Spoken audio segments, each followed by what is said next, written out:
All right, diving into the world of trusts today. Ever wondered how they actually work? Beyond all the legal jargon? It's not all about hiding millions in offshore accounts. Right, it's not just a Richie Rich thing. That's right. The core idea is actually pretty straightforward. It's about ensuring your stuff, your assets end up exactly where you want them to be. To taking control, making sure your wishes are honored. Exactly that. Think of it this way. You wouldn't just hand over the keys to your house to anyone. Definitely not. Got to be someone I trust. Right. You'd want someone trustworthy, responsible, someone who understands your wishes for your house. A trust, well, works in a similar way, but instead of your house, it's your assets, your money, property. Even that vintage comic book collection. Exactly. Anything of value, really. Yeah. And that's someone you trust. That's the trustee. So the trustee becomes the caretaker of the assets. Yes. And it's all legally binding. The person creating the trust sets up this agreement. They're handing over control to the trustee. And the trustee is obligated to manage those assets, but not for themselves.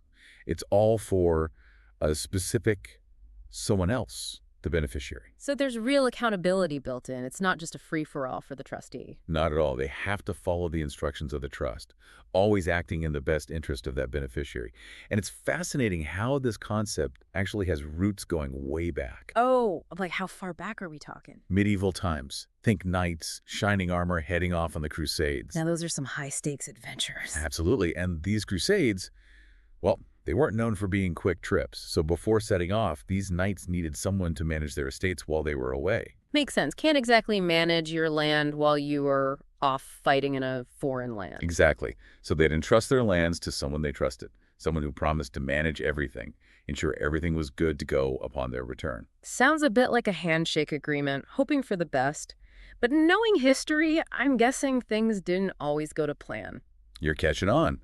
Sometimes these knights would return home only to find their so-called trusted friend wasn't so trustworthy after all. Took off with the spoils. Typical. Sometimes, yeah. Yeah. And to make matters worse, back then, English common law didn't quite know how to handle these handshake deals. So these knights were left high and dry, no legal recourse. Pretty much. And this really highlighted the need for a more, let's say, formal system.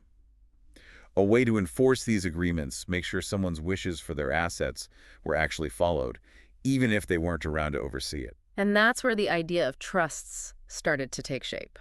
Exactly. Born from the need to protect what's yours, ensure your wishes are honored, even when you're not around to enforce them yourself. It's kind of a cool origin story when you think about it. It definitely adds a certain something to the story of trusts. Yeah, from those medieval times, things have definitely become a bit more, shall we say, sophisticated. But the heart of it is still the same, making sure someone's wishes are honored. And I'm guessing it's not just for knights and their estates anymore. You're right. Nowadays, trusts are for anyone who wants to be really intentional about their assets, about their legacy, really. And Yeah. it doesn't matter how much money you have either. Okay, so not just for the super wealthy. Not at all. A common misconception. I mean, think about it. You might have a family business you want to keep in the family. Or maybe there's a charity you really care about. Exactly. Or even something like making sure a portion of your estate is used for a specific purpose. Trusts give you that kind of control. So it's all about customization. You find the right trust for the situation. That's the idea. And there are a lot of different types out there, but let's stick with the ones that are actually, relevant to most people. Sounds good to me. One of the most common ones you'll hear about is a living trust. Ah, yes, living trusts. I've heard those are good for avoiding probate. You got it. Probate can be a real headache. It's the legal process of distributing assets after someone passes away. And it can get pretty messy, right? It can be a long and public process. With a living trust, you're basically setting things up beforehand while you're still, well, living. So you're taking care of business ahead of time. Much better than leaving things up in the air. Exactly. It's all about having that plan in place. But then there's another kind of trust, a spendthrift trust, that's helpful for different reasons. Spendthrift, the name kind of gives it away, doesn't it? It does. Sometimes there's a worry that a beneficiary might spend their inheritance too quickly. Let's just say not the most financially savvy. Right. So a spendthrift trust puts some controls in place. The trustee would have the power to manage distributions. So making sure the money lasts longer is used responsibly. You got it. It's all about protecting the beneficiary's interests in the long run. And these are just a couple of examples. There are so many ways to tailor a trust, like charitable trusts for supporting causes you care about, but we'd be here all day if we went through them all. A whole world of trusts out there. But before we move on, I did have one more question about something you mentioned earlier, the global aspect of trusts. Does this concept exist everywhere? It's a great question, and this is where things get even more interesting. Trusts, they're found all over the world, but how they work and how they're viewed, it really varies from place to place. Oh, how so? Well, for starters, trusts have their roots in English common law, so some civil law countries, particularly in Europe, they've been a bit slower to embrace the concept. Why is that? They saw trusts as a potential way to avoid taxes. Ah, taxes. Always got to be mindful of those. Always.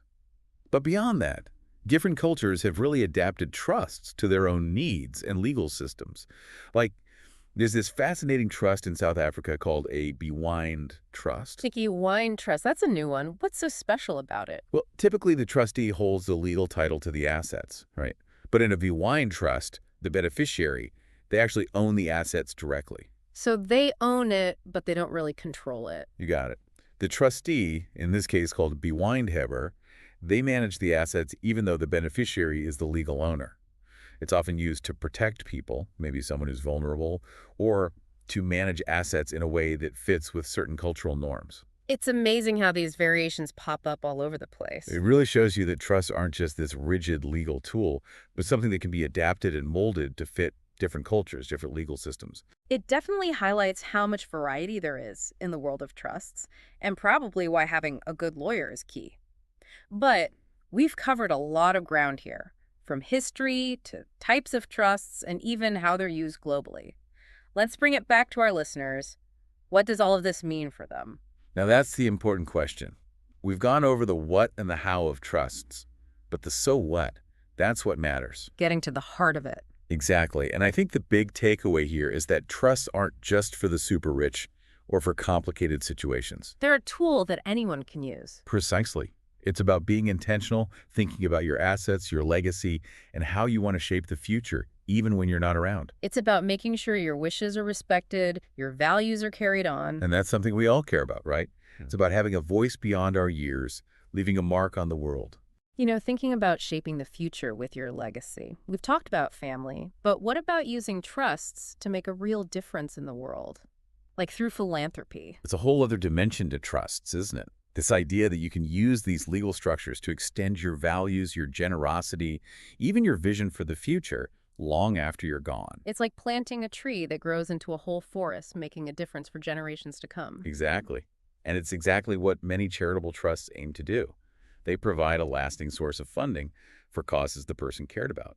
It ensures their impact continues to be felt. So we're talking more than just a one-time donation. It's about sustainable support for organizations and initiatives that reflect the person's beliefs. Right, a steady stream of support. I mean, think about all the scholarships, research grants, community projects funded through trusts, all made possible because someone set up a system that outlasts them.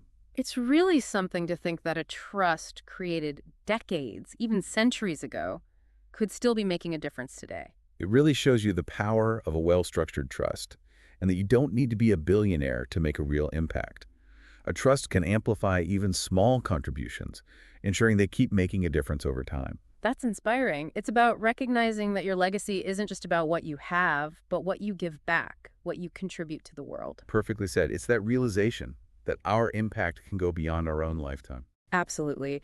So to everyone listening, as you learn more about trusts, I hope you'll think about their potential for good, the way they can transform not just individual lives, but communities, even whole societies. It's an exciting thing to explore, isn't it? This world of possibilities to create lasting change. Absolutely. And with that thought, I think it's time we start to wrap up this deep dive into the world of trusts.